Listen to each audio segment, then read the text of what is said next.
Bonjour Tamou, Bonjour, bienvenue sur Nzilla Webzine. merci beaucoup. Est-ce que tu peux te présenter pour ceux qui ne te connaissent peut-être pas encore? D'accord, alors je m'appelle Tamou Mazama. Je suis une artiste panafricaine d'origine de la Guadeloupe et Haïti. J'ai 23 ans. Je suis également écrivaine. J'ai déjà écrit 2 livres, 2 romans afrocentriques et je suis étudiante en africologie in African American Studies. Je fais mon maîtrise dans ce domaine-là. Ton nouvel EP s'intitule Haché. Pourquoi ce titre et qu'est-ce qu'il symbolise pour toi, pardon? Oui, alors Haché, en fait, c'est un terme Yoruba qu'on trouve au Bénin et également au Nigeria. Et c'est un concept vraiment qui signifie la force cosmique dans toute chose. Et du coup, ça donne vraiment la vie à quelque chose. Quand tu dis Haché, c'est que tu remplis quelque chose d'une force cosmique. Et ça représente beaucoup pour moi parce que c'est un terme qu'on utilise beaucoup dans le monde panafricain pour la force, pour les libations, mais aussi pour donner vie à quelque chose. Quel message souhaites-tu faire passer à travers cet EP? Et est-ce qu'il y a un titre qui te tient particulièrement à cœur dans le projet? Alors, le message que je voulais faire passer à travers ce projet-là en particulier, et vraiment tous mes projets, c'est de montrer à quel point on est connecté en tant qu'Africain dans la diaspora et sur le continent. Et vraiment, j'utilisais beaucoup de sonorités qui nous rappellent notre culture, qui nous rappellent qui nous sommes. Et je pense que le titre qui me touche beaucoup dans cette projet-là, c'est Tomber Love. Parce que Tomber Love vraiment rend hommage à l'homme africain. Et c'est vraiment une chanson d'amour pour les hommes africains en disant que il y a une femme africaine qui soutient cet homme qui se bat pour son continent et qui aime ce continent et qui protège son continent comme Sankara a protégé le Burkina, comme Lumumba a parlé pour le Congo. Du coup, c'est vraiment dans cet esprit-là de partage, de protection, de panafricanisme également aussi et de soutien. Ton style musical est très enraciné dans la culture africaine et caribéenne. Comment définirais-tu ton univers sonore? Oui, alors c'est une très belle question parce que je suis vraiment toujours en train de développer mon propre concept, mon propre style de musique. Euh, mais je vais l'appeler du afro-soul. Euh, je suis en train de développer un terme qu'on appelle le kama soul. Et Kama, c'est vraiment l'ancien appellation de l'Égypte antique. Et pour moi, je fais beaucoup référence à l'Égypte antique aussi dans mes œuvres. Et du coup, je voudrais créer une musique qui nous ressemble, qui nous relie à nos traditions, à nos instruments sacrés et qui touche l'âme. C'est pour ça que j'ai mis le sol dedans. Du coup, voilà. Et comme on sait que l'Afrique et les Caraïbes, nous partageons une grande histoire, surtout avec l'esclavage, quand des millions d'Africains ont été déportés dans les Caraïbes, on a gardé beaucoup de sonorités, beaucoup de rites, beaucoup de chansons. Et ça s'exprime à travers notre musique, la tonalité de certaines chansons. Du coup, dans ma musique, j'essaie toujours de faire remonter ça et connecter les deux pour rappeler aux gens que on est unis et on est beaucoup plus connectés en tant que peuple qu'on l'imagine. Quel instrument ou sonorité spécifique retrouve-t-on dans Haché qui ne sont pas forcément présents dans la musique mainstream, musique qui est très très écoutée, la musique populaire actuellement? Ouais, alors l'instrument vraiment que j'ai utilisé, c'est la kora euh, du Mali. J'ai fait venir mes musiciens qui joue à la kora et tout. Et c'est un instrument que moi j'adore, qui m'a toujours parlé, qui m'a toujours bercé depuis enfant, avec les accords et tout. Et je voulais vraiment mettre ça en avant surtout avec ma chanson Chaillé qu'on trouve sur mon projet. Et ça fait vraiment comme une balade. On a l'impression de quand on est en train de se balader à travers la mer et voilà. Alors, tu voyages énormément, mais alors là, énormément, entre l'Afrique et les Caraïbes. Comment ces expériences nourrissent-elles ta musique et ta vision artistique? Ouais, vraiment une très belle question. Euh, on va dire que ça fait partie de ma vie, de mon identité maintenant. Parce que le fait de partir dans les Caraïbes, le fait d'être sur le continent africain, tu te rends compte que nous partageons beaucoup de similitudes et des similitudes culturelles en fait. Que ça soit la musique, que ça soit la nourriture, que ça soit même les expressions que nous utilisons. Euh, et à chaque fois de pouvoir faire cette connexion et être entouré d'Africains, de pays et de ethnies différentes et de voir que à chaque fois, je trouve quelque chose que je peux retrouver dans les Caraïbes. C'est super fort et c'est vraiment ça que j'essaie d'exprimer à travers ma musique. Et parce que je pense que depuis trop longtemps, il y a eu tout un stigma que, bon, que les gens des Caraïbes, on n'est pas vraiment africains, etc., etc. C'est un grand débat.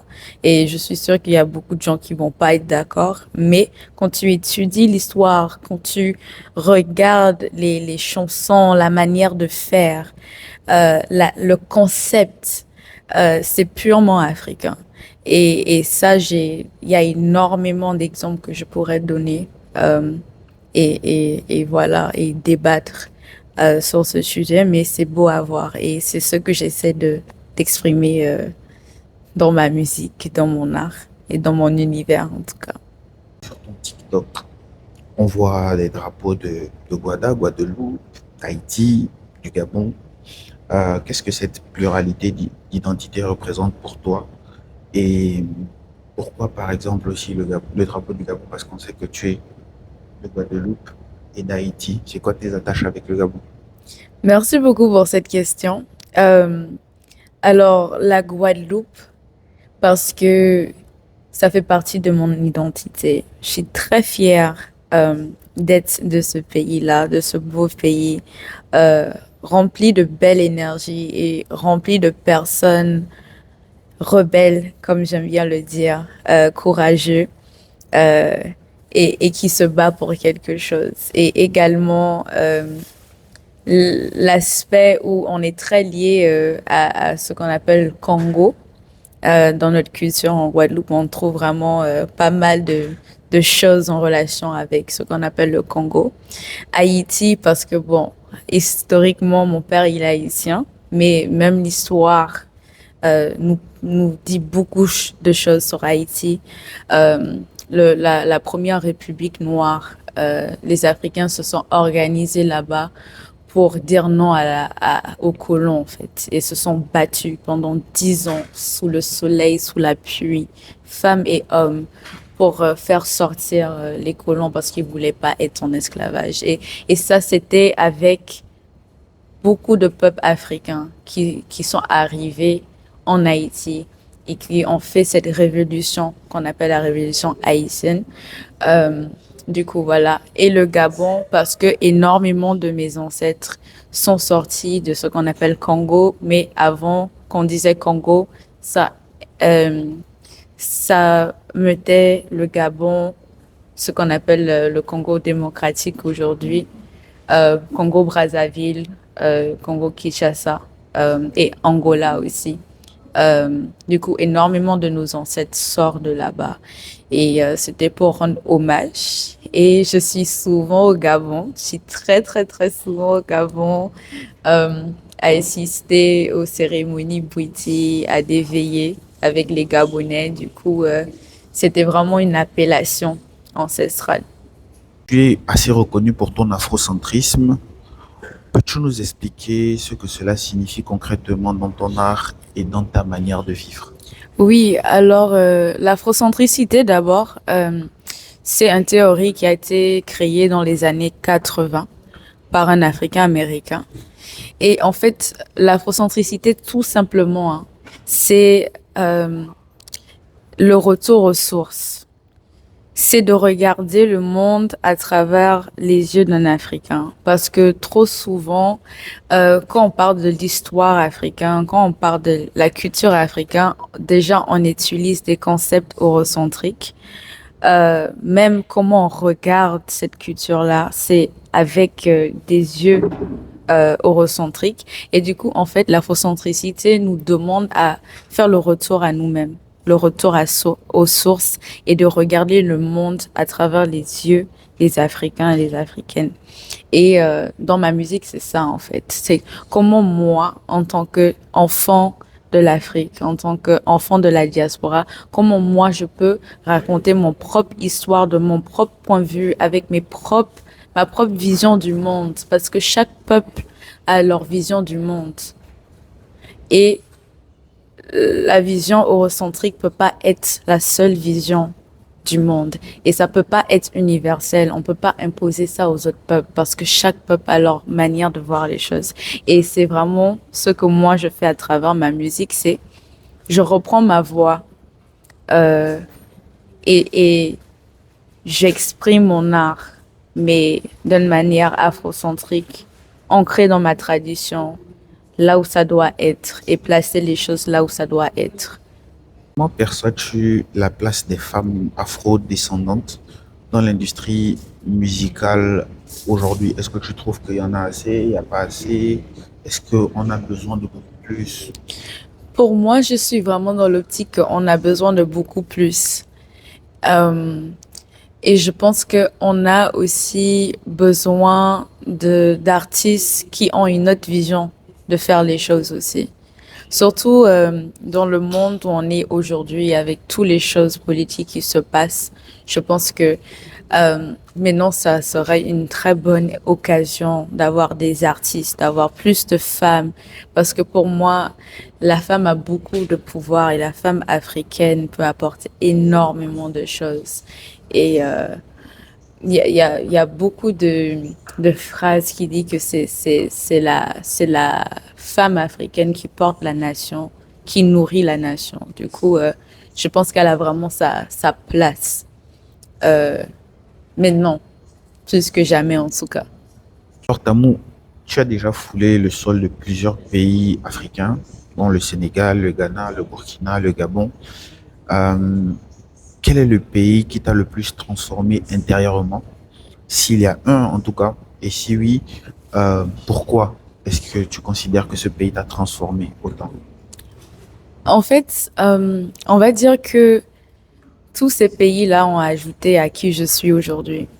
Euh, les rencontres que j'ai fait, les personnes qui m'ont raconté leur histoire, mes expériences là-bas. Mais je vais dire vraiment que mon pays où je me sens vraiment chez moi, c'est la Côte d'Ivoire. Je vais beaucoup en Côte d'Ivoire parce que je trouve que la culture qu'on trouve en Guadeloupe et en Côte d'Ivoire se rapproche énormément. Et les Ivoiriens m'ont toujours bien accueilli, m'ont toujours fait me sentir chez moi. Euh, et j'ai eu beaucoup de révélations, beaucoup de nostalgie, comme si j'étais déjà passée par là. Euh, du coup, je dirais la Côte d'Ivoire et plus récemment le Gabon, bien sûr. Parce que Tu es allé en Côte d'Ivoire avant d'aller au Gabon? oui, depuis un moment parce que je fais partie d'une organisation panafricaine, Afrocentricité internationale, et on travaille beaucoup là-bas euh, pour des projets panafricains et voilà. Du coup, la Côte d'Ivoire, c'est chez moi. Ouais. Est-ce que tu as quelque chose que tu prépares pour la suite? Est-ce que tu as des projets futurs en tête, des collaborations, des vidéos à tourner, des trucs de ce genre? Oui, alors pour les prochains mois, je vais vraiment me concentrer à travailler avec des artistes. Il y a des artistes au Gabon. Je ne peux pas encore révéler c'est qui, mais en tout cas, ils sont en préparation. Et je suis très contente parce que, encore une fois, les Gabonais ont été très réceptifs à ma musique. Ils m'ont très bien accueilli et, euh, et de pouvoir travailler avec des artistes gabonais dans le futur, je suis super contente pour ça en tout cas. C'était Taou Mazama Sondila Webzine. Commentez, likez, partagez, partagez avec tous vos amis, vos familles. Et yes, merci beaucoup.